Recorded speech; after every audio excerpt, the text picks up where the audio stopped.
How's it going, everybody? I just thought I'd do a little simple video for folks that are newer to power saws, or even those that have been around for a while. So you go to a garage sale or whatever, your grandpappy, your dad, your uncle, somebody gives you an old power saw. It's been sitting for years, you want to run it. What do? So this is going to be what I do to get a new power saw running. This is like an early 60s Mcculloch Super 1010. Friend of this channel, Chippy, donated this to the channel. Thanks, buddy. You're a good fella. And we'll see what we can do with this. Okay, so when we had a coffee and he delivered this saw to me. Again, super nice fella. We couldn't get it started, if I remember correctly, and he said he thought it needed a carb kit. So he happened to have one. Good guy. So here's what we're going to do. We are going to see if this power saw starts. Okay, it has compression. I pumped the oiler. This is a manual oiler saw. All kinds of oil on the bar there. So we know the oil works. Next thing I do, smells like good gas in there. It's mixed, it's blue in color. Okay, so we got good gas in there. I'm going to show you guys up close here. Check the fuel line. Does the fuel line... It's a little stiff, but not terrible. Okay, the fuel line is not rock hard. If it's rock hard, you need to replace it. Okay, one node in these. In and quarter turn for the choke. Okay, so I'm going to put the on switch to on. I'm going to give it half throttle there. There's your throttle lock. Let's see if we can get this power saw to start. If it does start and run good, we'll put a carb kit in it anyways. Okay, I'm just going to aim you guys down here. Okay.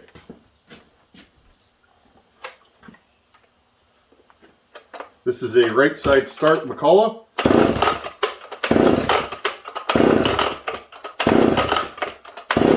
Now what you're doing right now, you're pulling gas through the fuel line.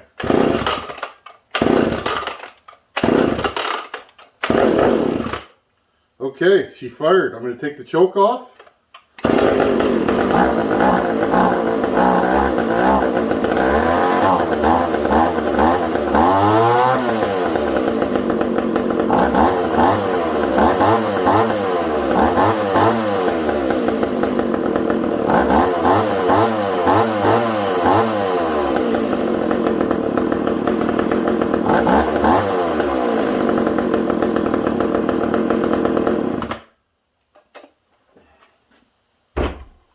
This thing actually runs pretty good. It's got a little bit of a bog off idle. Why do I pull the starter cord out? I get asked that a lot. That lessens the drag or the smashing motion on the dogs. Okay? They're out normally, and when the motor slows down to a certain speed, they do this. If you pull the rope out, when they grab, it goes like that. And your arm is taking up the shock. When it's all the way retracted in, it's actually turning the recoil spring too far, right? And you could damage your starter dogs. On old saws like this, I do it because they're hard to get parts for. I do it on new saws, it's just a habit. So that's why I do that. Okay, it's a little boggy. It runs in idles, typical Mac. Let's put a carb kit in this thing, and I'll show you guys how to do that, and then let's see if it runs any better. Okay, so we got our 5/16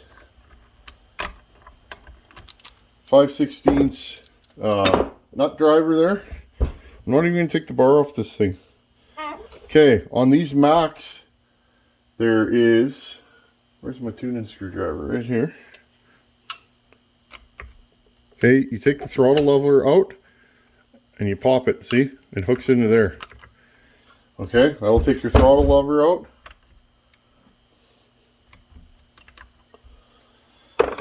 Okay, now we undo this. Now we may disturb these gaskets on this carb. Be careful because a lot of these old saws, this one's not bad, it's got a Tillotson carb on it. some of these old saws you can't get gasket kits for, so you got to make your own. Okay, and this thing is stuck down. Oh, it's stuck down good. There we go. Got that there. Take the fuel line, usually crack the gas cap. Take the fuel line and push it off the inlet hose on the carb. Put it there. Okay. Now I just wiggle these around until they come off. There's your choke. There you go. Okay. So as you guys can see, this gasket set actually ripped a little bit. So we're going to peel this gasket off. We're going to put a new gasket on here.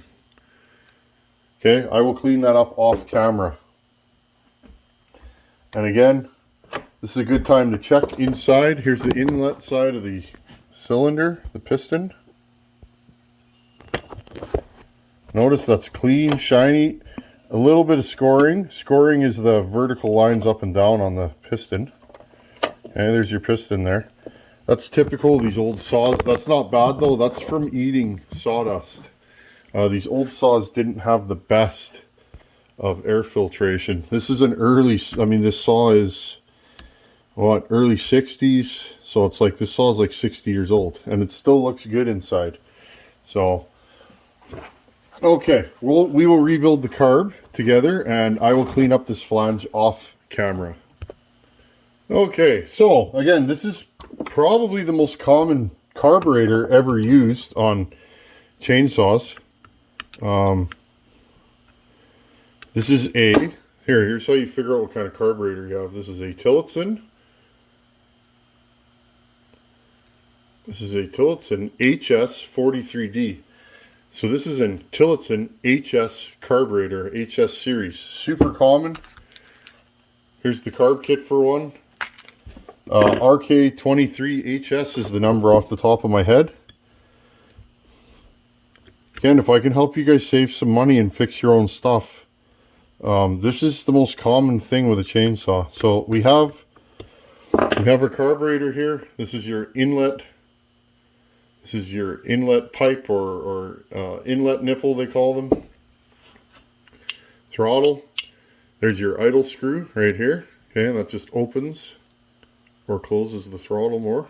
See? Okay, here's your choke.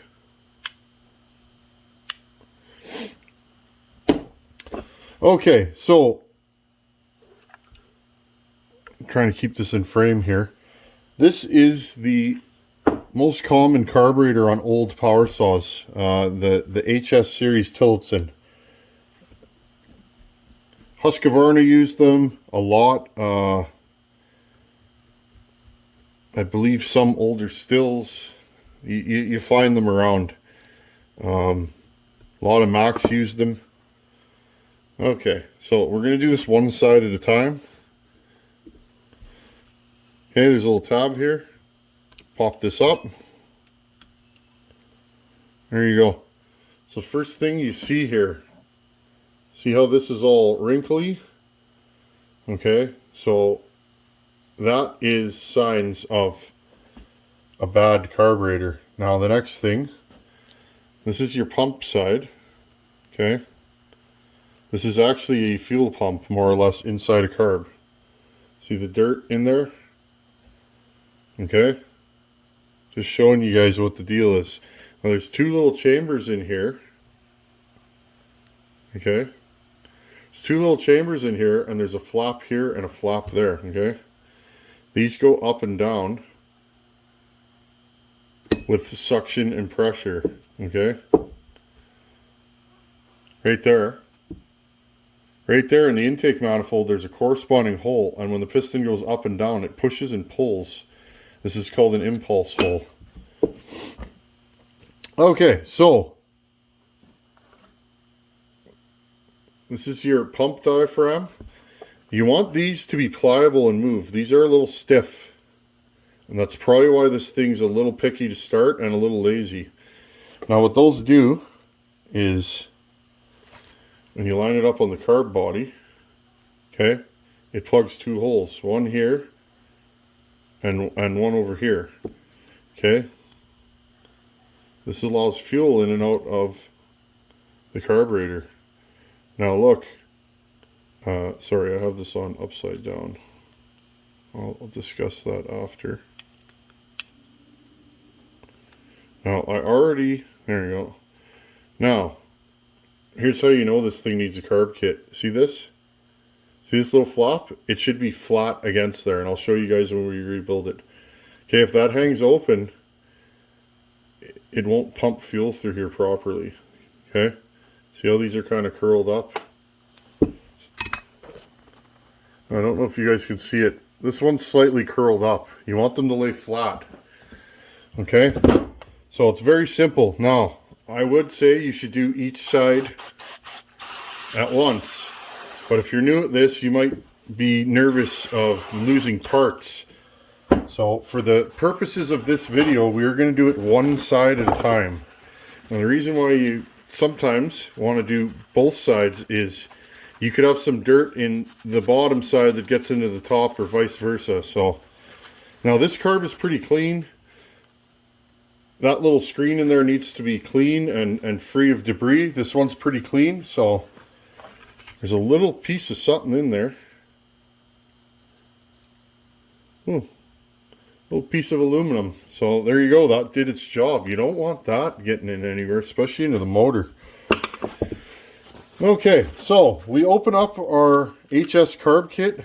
I like these kits. These are aftermarket kits. They actually come with that gasket that we needed. 2 of them. Okay, so that's kind of why I buy these.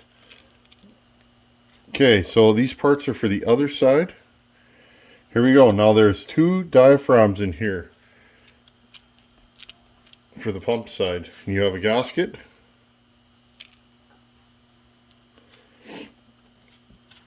This is for ethanol. This is for non-ethanol. Okay, you can use one with the other. We have ethanol in our gas here, so I typically use these ones. Okay. Now, when you put this together, and again, keep your old parts, and then you can line it up and go, okay, how does this go? Okay, there you go. See how it lines up? So then if you put it on here, it goes like that. So, okay, gasket on the carburetor body on this side. Okay, super important. If you put them opposite, it's not going to run. Or your diaphragm on the carburetor body, and then your gasket. Okay, and this stuff all only goes one way. This has been cleaned up. If there's any corrosion, like really bad corrosion in here, you can shine it up with Scotch-Brite or what have you. Okay, line that up with this. Well, there's 2 little tabs on here.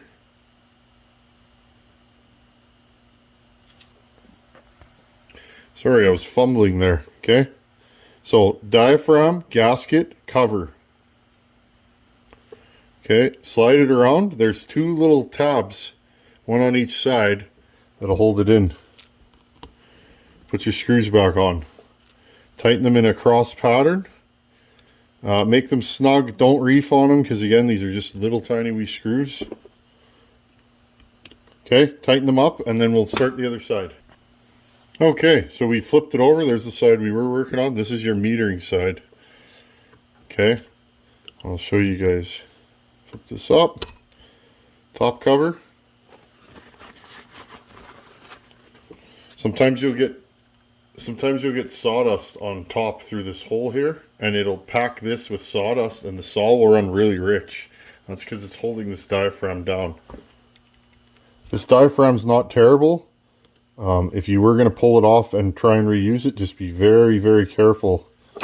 Okay. And again, this thing's coming apart. See, we know this diaphragm has been in here for a long time.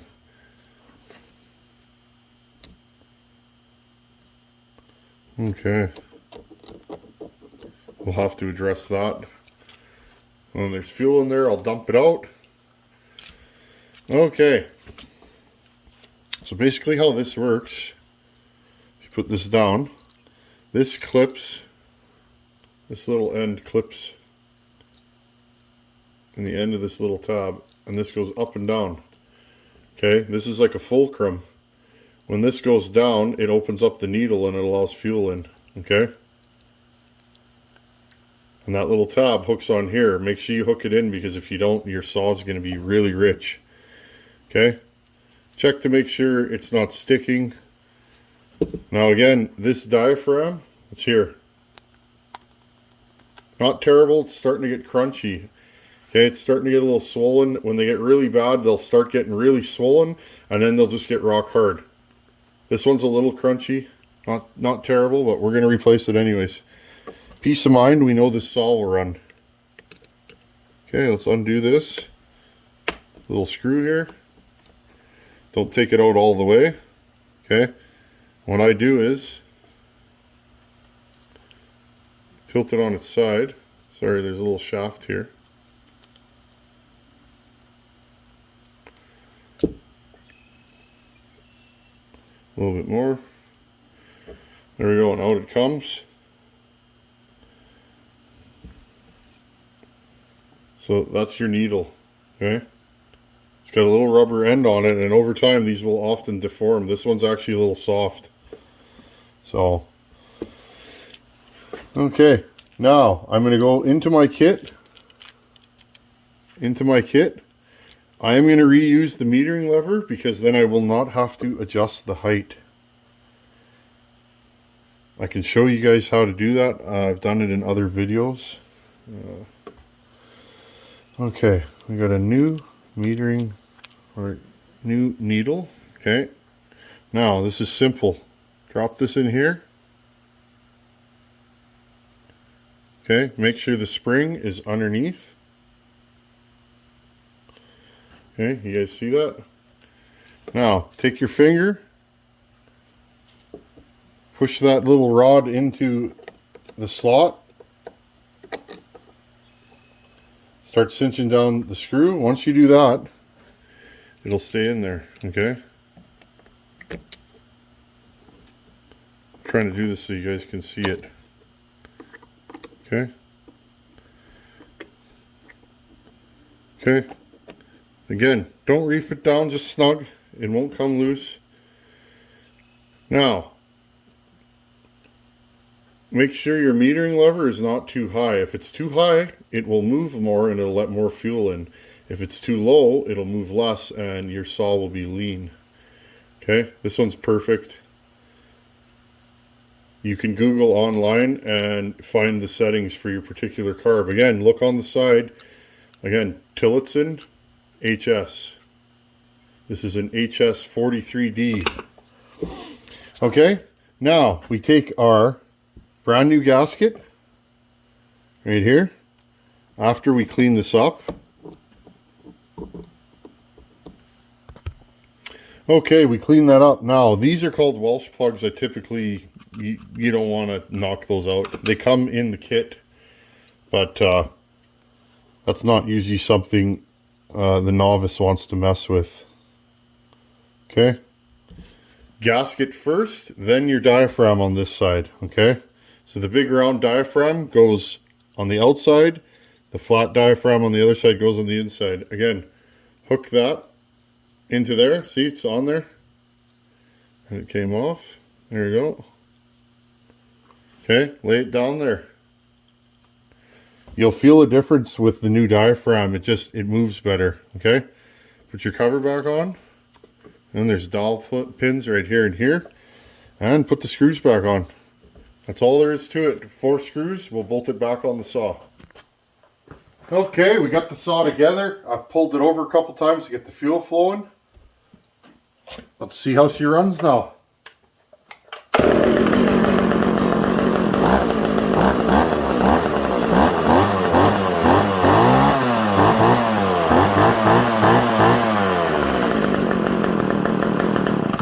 You can feel the difference. It's got better throttle response. Let's go try it in some wood.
restart, that chain's not the best.